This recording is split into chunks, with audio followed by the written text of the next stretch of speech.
this is the first Pulsar blaster that I've made, which is a mechanically reciprocating Nerf blaster called the X-Shot Kickback.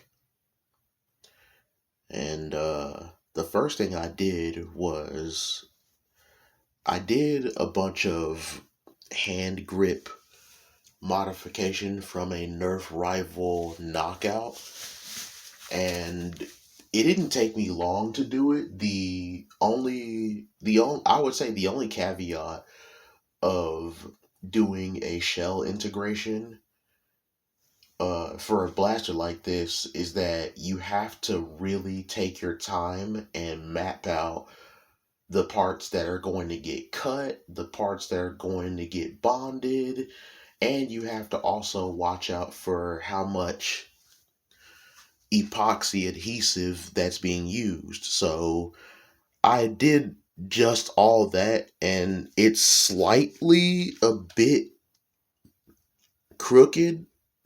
I don't know if you can see on camera, but it's it's a bit crooked, but it's okay for the most part.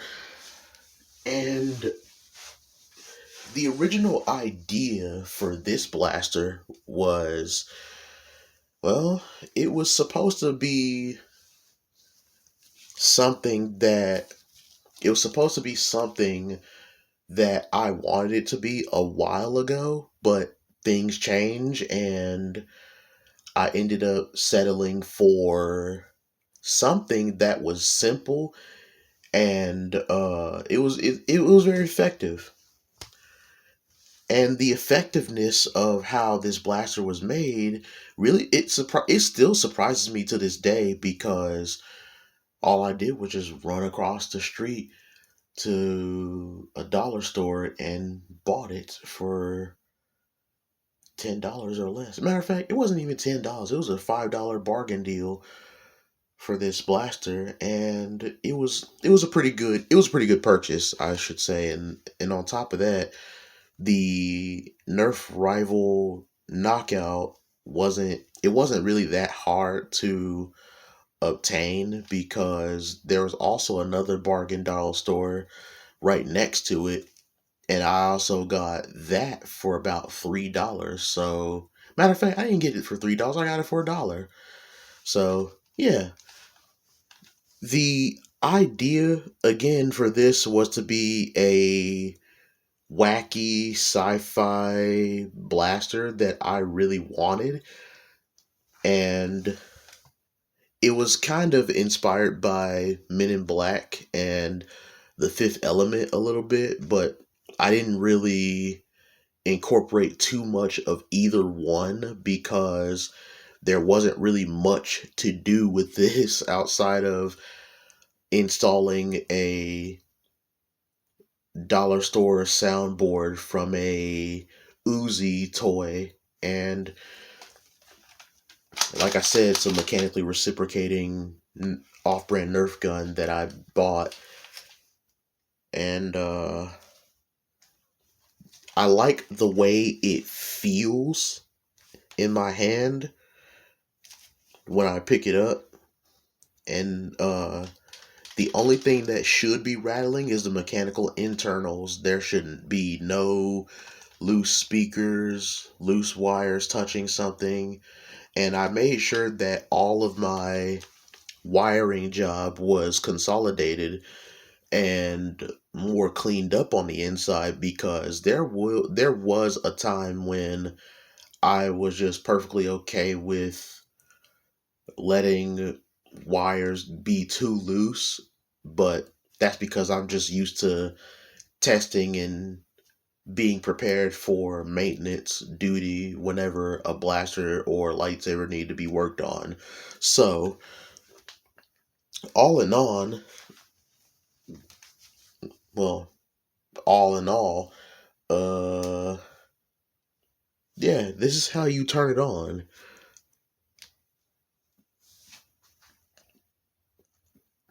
I took this switch from a scrap Halloween toy that I had for over a year now, And yeah,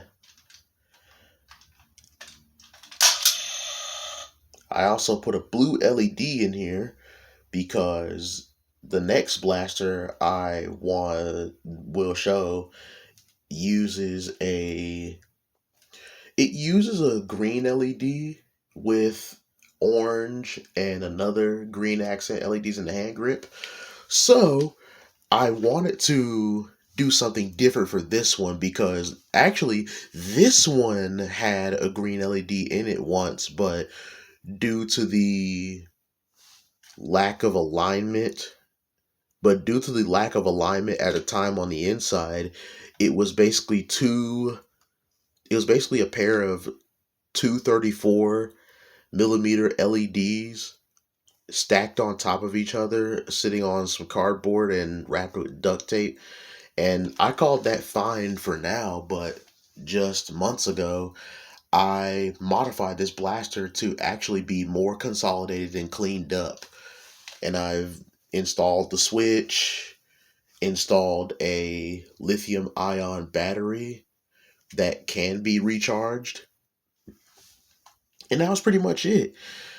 Though when I first broke when I well not broke open, but when I first cracked open this blaster, I I mapped out some things where stuff should go, but still kept the function of the blaster itself pretty intact.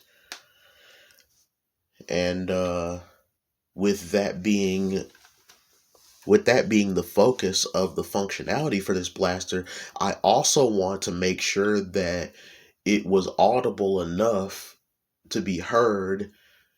And I wanted to put a battery indicator in this blaster, but due to the amount of limited resources that I have at the moment and not enough time to really do anything, I decided to just keep it simple and slap a blue LED in the barrel, clean up the battery compartment area, and install a switch. And for the trigger, there's a momentary 12 millimeter switch inside. I carved out a channel for the LED wiring to come out. Well, not LED wiring, but the battery wiring to come out for a bit and to be extended. So, with that being said, the only minor gripe that I have about this blaster is just that I didn't really align this hand grip very well. I just didn't do it right.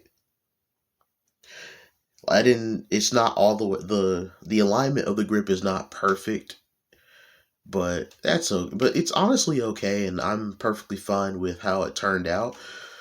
And the next model of this blaster, I can't wait to show y'all that one because it's a major leap in development as far as the technology being used in it is really cool.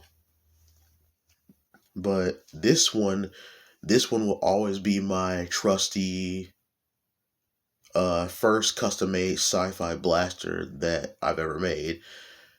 And who knows, maybe I might go back on some of my blasters and improve them as I keep posting content about the stuff that I want to post. So, yeah, I'll most likely improve this thing and put the stuff in it, put a few more things in it that'll make it a more sustainably cool blaster than my standards. But other than that, this is a very effective dollar store blaster modification you can ever do. I recommend everybody should try it, and I recommend that everyone should actually try out making more custom cosplay stuff. Even though I don't cosplay often, I just wanted to show this video to showcase the first blaster that I've ever made and modified. So that's that. I'll see you in the next video talking about Pulsar 2.